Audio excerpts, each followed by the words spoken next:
I can distinctly remember pulling out an illustrated encyclopedia in 3rd grade, opening it to the section on ghosts, and making plans with my best friend at the time to investigate them someday. Now, we don't talk anymore, we ended up going in separate directions, and instead of investigating ghosts, I ended up in a career where I investigated criminals for the army. That chapter of my life has ended, but it would be a shame if I let the skills I learned as an investigator go to waste. So I've decided it's finally time to fulfill my childhood dream. I grabbed a much more recent friend and traveled from the city of Seattle to Olalla, Washington. What's in Olalla? Not much. But there is an abandoned cemetery that's rumored to be haunted by the victims of a delusional doctor who believed that starving her patients was the best way to cure them. Ladies and gentlemen, welcome to the very first episode of Shaken Bacon.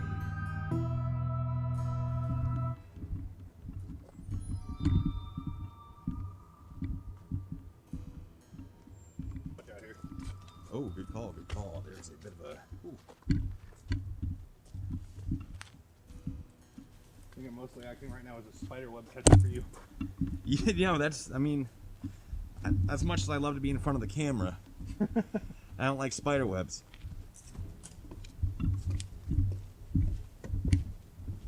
There it is.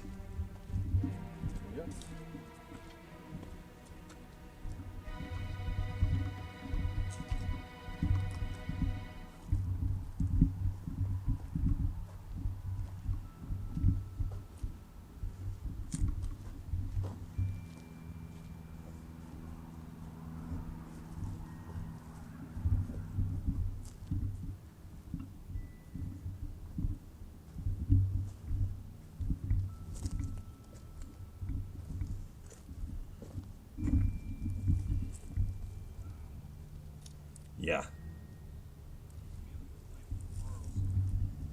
1843 to 1914. It's the right time period.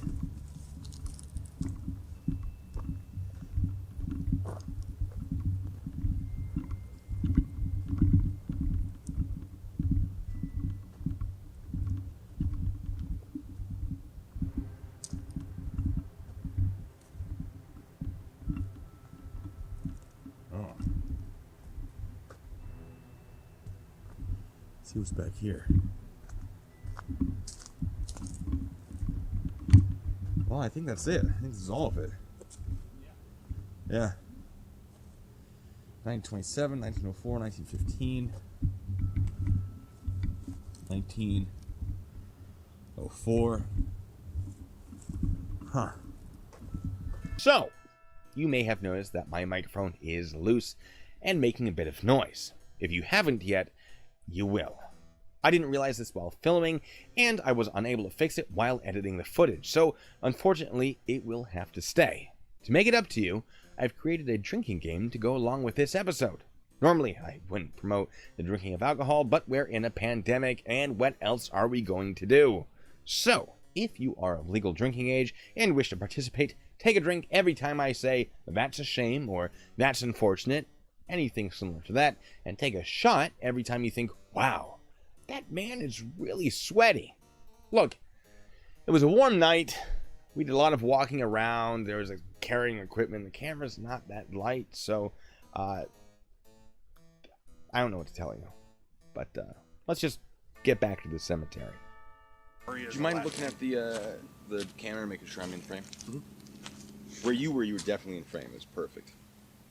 Yeah, you're fully within frame. Perfect. Mosquitoes. You've just got so lean back like you just did. That's the very edge. That's the edge. All right, so I can be about there. Like when you did that hand thing, your hand just touched the outside. Excellent. We're good. Folks, I don't think I've introduced you until this point. This is Powers. That is his real name. Do you want a fake name? No, Powers is fine. Powers is fine. We're I'm only gonna redo disturbing that. the dead. Yeah, because I'm using a fake name. They know All right. my real name. Good point. Don't you give it away. All right, this is my good friend Powers. That is his real name. I know. What you're thinking, I thought the first time I found out too. But it doesn't matter. Powers, say hello to the audience. How you doing? There we go, introductions, all right? Cool. So we're going to talk about the place that we're at. We're at a cemetery across the street from a place that was known as Starvation Heights. Now, that wasn't its real name. I believe its real name is Wilderness Heights, but the locals called it Starvation Heights because it was run by a woman named Lizzie Hazard, and she had read a book by a medical doctor that said, hey, starvation is good for the body. And she went, huh, I can get behind that. So she built a sanitarium and said, come one, come all, so I can starve you? Because for some reason they can't do that at home. I don't know. This isn't the best explanation. It was an era of awful diet It was advice. medical. It wasn't like it is today. This is the era Right. of Kellogg, remember? That is true. The Kellogg with the cornflakes and the Yeah. we're Trying not to gonna- figure out a cereal that you could eat that would stop you from having any sexual urges. Yes, and let me tell you, when I think of a cereal that makes me not want to have sex, they did a good job. I would say they hit that nail right on the head. So anyway, this is probably the worst explanation that could be given about this whole Starvation Heights thing. So we're gonna power through it. No offense, but yeah, sorry. That was Damn it. anyway. So she set up shop early 1900s, and people showed up for some reason. People were like, "Yeah, that sounds. I can get down for that." And they paid to be starved, which is weird because usually you're saving money by eating less. I don't know what. So they'd go there for days, weeks, months, and they would be fed a terrible diet of like an orange and some water. What ended up happening to Lizzie Lizzie? Lizzie Hazard was what you Was it said, Lizzie I think. Hazard? Or was it Linda? What you said at the beginning was Lizzie. Yes. Yeah, no, it is Linda. All right. Well, we don't care about disrespecting that dead person. Linda. She sounds like an awful person. Linda Hazard. I'm thinking of the axe murderer, Lizzie. Oh, yeah. Lizzie Borden. Yes. That's what I'm thinking of. Linda Hazard, now that we figured that out, she was practicing this medicine, which she was allowed to do based on a loophole in Washington state law at the time that basically said you don't have to have a degree, you don't have to have, you don't have to be a real doctor, but if you're practicing alternative medicine and you've been grandfathered into that whole thing, you're good to go. So she took advantage of that, and eventually she got some pretty wealthy clients from, I think, England, and they're like, we want to try the starvation diet. This sounds really exciting. And they tried it. At least one of them died. There were two sisters. At least one of them died, if I remember correctly. When they finally found them over across the street, one of them was 50 pounds, which is insane. And what she had done was put them on this diet, and then as they slowly lost their minds because they were being starved, she ended up signing over their possessions to her so that she could continue running the sanitarium. And she would write letters pretending to be the sisters saying, no, everything's fine, don't come for us, don't check on us. And the family eventually got worried enough that they did come down and check it out. Linda Hazard was sentenced to between 2 and 20 years for manslaughter of one of the sisters. She served 2 years, got out on parole, and the following year was pardoned for her crime. Moved to New Zealand, started the same thing, got arrested for practicing without a license, because apparently in New Zealand they were a little stricter about that, came back here, started it up again, and then died herself by starvation. So I think she really believed that what she was doing was working, Yeah. but it didn't. The Don't taking do that. everyone's possessions is probably a separate evil. She probably did think it was working. Yeah, so I think at least 15 people died. 1, 2, 3, 4, 5, 6, 7, 8, You don't 9. do scripted videos in graveyards because the ghosts make sure it goes off script. That's right. So we got 18 deaths attributed to her. It might be more. But no, she returned to here to open a new sanitarium, publicly known as a school of health, since her medical license had been revoked, and continued to supervise fast until it burned to the ground in 1935. It was never rebuilt. So, I would love to take you all into the original sanitarium. Of course, I can't. The only thing that survives is a fireplace. But a building, a house, a residential home, has been built around that fireplace, and the guy who lives there is notoriously unwelcoming towards people like us who want to be like, hey, bud, we hear this is the place that Linda Hazard killed all those people. He doesn't care. He does not care about that. It's his house. He probably gets that every week, and I'm sure he's sick of it. So we're not going to bother him. It's literally like 200 feet that way, though. So, fun fact.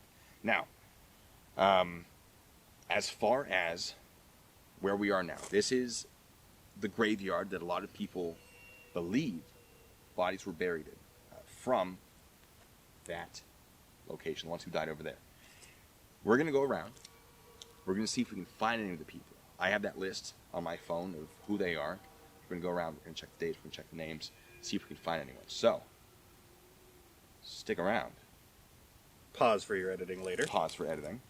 I do think right before we go around and check everything would be a good time to pour a little bit out for the homies. Oh, yeah. Powers brought up an excellent point. We brought beer. Because why not pour one out for the homies? Is that what the kids are doing these days? It's what the kids have been doing for decades, and if they're not still, then, I mean, Right. I'm not there's hip something with the wrong with lingo them. of pouring one out for the homies. You know more about it than I do. As is usually the case, you usually know more about things than I My do. massive historical knowledge of gangster culture from the 1910s. You know, we look through like today. people. We look like people who would know a lot about gangster culture, don't we? To everyone that we are about to get all up in the business of.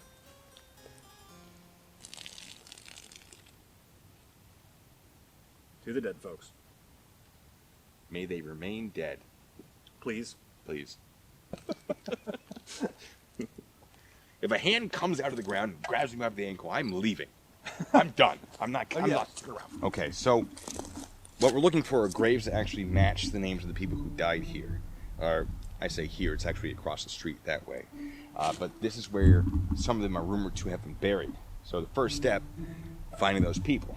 So we have a date range of 1908 to 1912, with Linda Hazard being 1938. So we're gonna look around, see what we can find. Let's see. Let's go here. Not easy to read. We got Matt Holm, died in 1925, so that is not gonna work. Helgeson, 1910. Nope. We have Maud Whitney, Earl Edward Erdman, and L.E. Rader. So that's not right either. No. We have Carl's. Over here. That's down there. 1908. 1908. No. All we have is Wilcox and Mrs. Elgin Cox. Oh, this one's smashed.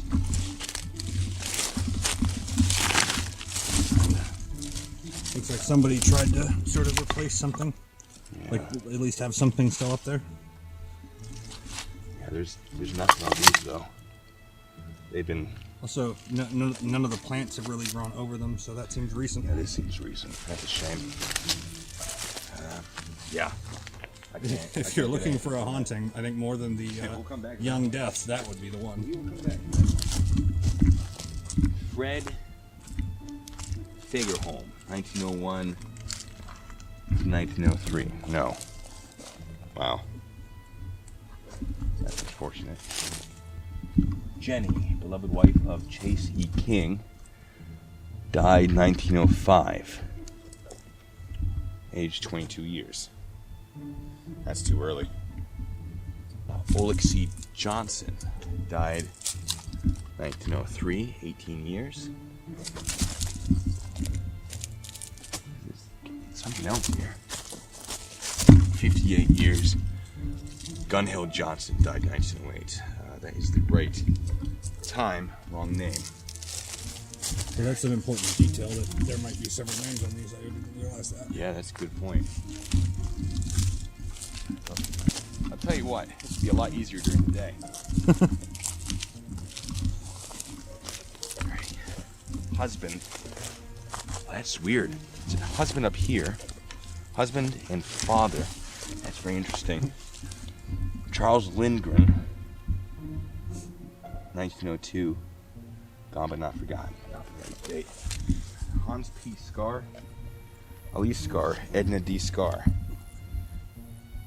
Hans isn't going to be right. Elise isn't going to be right. But Edna, 1915. No, that's too late. Amy W. Roach. Died 1909, 34 years. 1909 is the right time. No, we don't have a Roach here. I think this was broken. Yep. Do we have any pieces in the ground here? That's real unfortunate. And it makes you wonder how many stones are here that we don't see that are overgrown, Oh, broken, missing. yeah, when I was looking around with just a little bit more light, there were 3 or 4 in that patch that looks empty over to our left. Oh yeah. This patch here? No, to your left. This. Like, around and past that big tree in front of you. Oh, one here.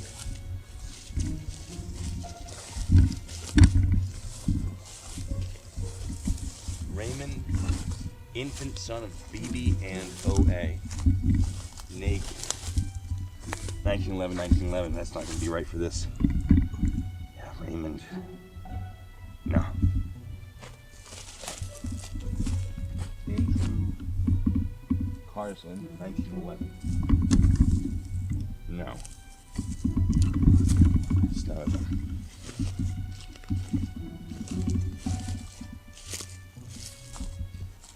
Yeah, one used to be here. Well, this is what used to be there, I think. Yeah. Maybe? Yeah, someone propped it back up. Obed Hall, 1914. That's too late. Johannes Carlson, 1914. That's too late. O.F. Carlson, 1914. It's again too late. Hans H. Venice, 1916. That's too late. This one is the newest looking one here. Or, well, not entirely. It's very shiny though. 1924 is definitely too late. 44 years old. That's not very young. You can live to 60 years old, but we're not seeing too many of those. No. Which is very There are 4 or 5 that died yeah. between their 60s and their 90s. But the rest of them not so much.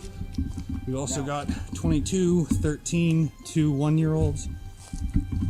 1918. Do you think this one was a Flu victim or of the war? Spanish? Was it Spanish flu?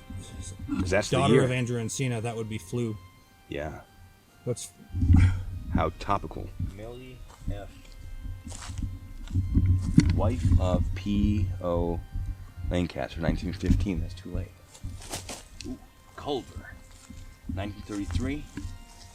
1927. 1933 is a bit late to be in this one.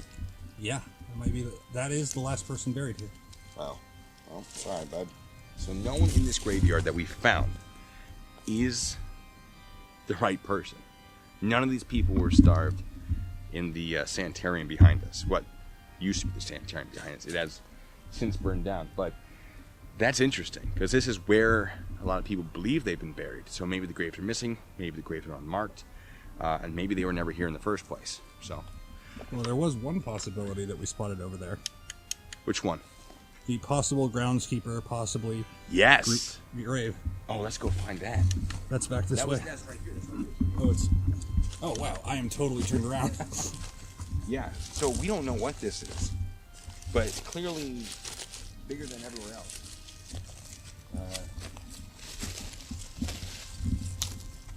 This would be a door, or an entrance or gate, I imagine. So I'm guessing it would have been some sort of wooden structure. Want to examine the center Yes, stone? so we have there, yeah. What's really making this confusing for us, there's the stone in the center here. I think it's concrete of some sort, but it's a square. Seems to be a pretty perfect square. And don't know why it's a 45-degree angle from the rest of the building. It could be many things. I'm sure people who are more familiar with graveyards than I am might be able to tell us something. When I saw this originally, I thought it was a family plot. You thought something similar. Yeah, Or I thought it might have been a mausoleum that was never built. Like either never built or built out of material that doesn't last very long. And I had the idea maybe it was where there was a shack for the groundskeeper to keep their tools. But this is, I personally believe, kind of a weird place for that shack to be. I'm used to them being more by the entrance of a graveyard. Or we're standing on top of a mass grave. I don't know. I'm not about to start digging. Tell you that. But let's get into this.